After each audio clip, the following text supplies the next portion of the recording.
It all pretty much started when we were learning about navigational systems in 4th grade, and we were like learning about like all these ships, and we're learning about like wind patterns and currents and stuff. Captains Jay and Carrie Stewart approached me. They've attended the Maine Maritime Academy, and the Maine Maritime Academy is associated with Educational Passages, which is a supporter of this program with these mini sailboats. And they really asked me if I would be interested in working with them in Educational Passages to get a boat for Charleston schools, and they would help us organize the launching of it. So Educational Passages was founded by a man named Richard Baldwin, who avid sailor, and he sailed around the world, and in his retirement he wanted to be able to bring the life of sailing and all of the information that comes with that. This crosses over a lot of different areas in our curriculum, and I went to my PTA and talked to them about it, and they supported the funding for it. So we purchased the boat, and when we got it, it came in a box. And this program brings local community members and organizations and businesses together as well. We had In and Out Boat Works help us put it together with the help of Kurt Oberly and Pete Ferrara, and the kids had input into helping to where things should go, and they put things in a time capsule. And out a whole book, a ABC book of Charleston. We had shrimp and grits recipes, and then we had letters in different languages. We had letters in Portuguese, Spanish, English, and French, because those are the places that we thought the boat would go. The 5th graders really owned and were able to touch the boat and, like I said, fill it with the items in the time capsule. And they were also part of the launching, because it just so happened by coincidence the state of Maine, the Maine Maritime Academy's training vessel, was in Charleston in May, right at the end of school year. So they organized a field trip for us. So we actually got to present the boat to Captain Eady and the students aboard. So that was phenomenal. We got a tour. So the kids were real excited about that opportunity. And then she was launched. They were on their way, I believe, to Portugal. And so on their way, they launched her several hundred miles out, but she went right to Bermuda. It took 3 days. And luckily, we had a friend of a friend who was living in Bermuda and a sailor, and he left work. We were able, through our GPS device, that's how we track her, we were able to tell him as a class, precise location, what beach, and he went down and he rescued her for us. You can see the cliff, and he quotes, "Now what?" And he said, of all the beaches in Bermuda, she picked the loveliest, and he put her on the back of the moped, and we love that picture. And then on Memorial Day, he relaunched her, and she's been out to sea 4,800 miles, 9 months, until she landed in Borth, Wales. And every day we've watched her. This class, this 4th grade class, we're at one-to-one iPad school.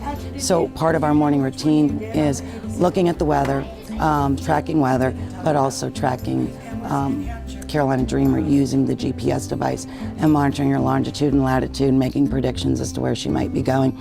And we're able to also look at weather patterns and see what type of storm she may have been in, or what's making her change her course. The green stuff is like how the wind is moving, and like what is it like doing. Like if like the wind was going like, if the green stuff was going like that, then it would mean the wind would be going like that. Like, and then that's how we can like see where she might have been going. June 29th, and then you get the answer from the last time, like 3:18, and then June. You just minus that, and you get the answer. That's how we really got all the answers from how much she went. When she was heading closer to Ireland, then the children and I did it all full-on SOS campaign. We couldn't do it without technology, to contact harbor masters all on the coast of Ireland, anybody, Coast Guard, who would respond, even the golf club in Ireland that was on the coast, just to look out for our little dreamer. And that was phenomenal to get the feedback and get a response. And every morning was exciting to hear. One report was we were 15 miles away from her, but the seas were too rough, and we just couldn't go and get her. A harbor master near Borth, where she beached, he took a real interest in our story. He sent it to the local newspaper, the Cambrian News, and that Borth is only 1,300 people. So in the news it said, beachgoers, look out for this boat. And so when Helen found her, and Helen was walking with her 3-year-old, and it didn't have any information on it because the deck had been blown off. And that had all of our time capsule and how to get in touch with us and so on and so forth. So it was still pinging, as we say, and she put her in the garage, put the Caroline Dream in the garage, stopped pinging, so we were all, okay, what's going on? But we knew then she must have been recovered. Week later, her friend came to her and said, you have that boat. And so that was in the newspaper. So she made the connection, immediately called Dick Baldwin at Educational Passages, and then he forwarded it all on to me. I like the quote that, she could tell that it was a well cared for, well put together boat, just not quite sure what its origins were.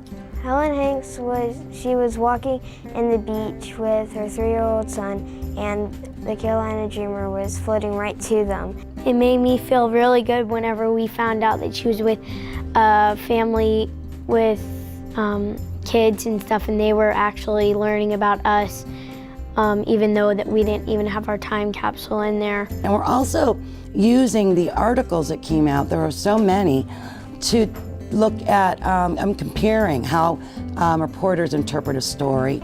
And for one, there was a headline, MiniBoat survives the Bermuda Triangle.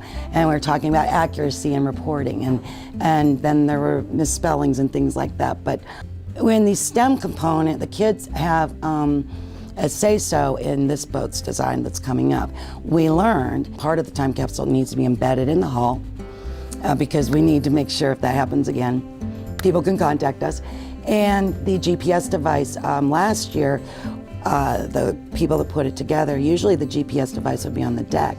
They designed it so it could go in the hull and with boat foam, so that was our saving grace. And so the kids said, yes, we're definitely keeping that part of that, how we put it together. Now we're going to share the boat. The deck's coming here to us. We're going to fix the deck, and then we're over in Borth. They're going to fix the hull, and then together we'll send the deck over. They'll put it together, and the kids highly recommend this time bolting the deck to the hull. So the hope is I'll be able to go over, meet the family, meet the school children. That's another component of this program. It put the kids in touch with other children and to learn about other areas and regions and each other, and take the boat up to Ireland and present it to the captain. That's the goal. But definitely she's going to be back in the water by July.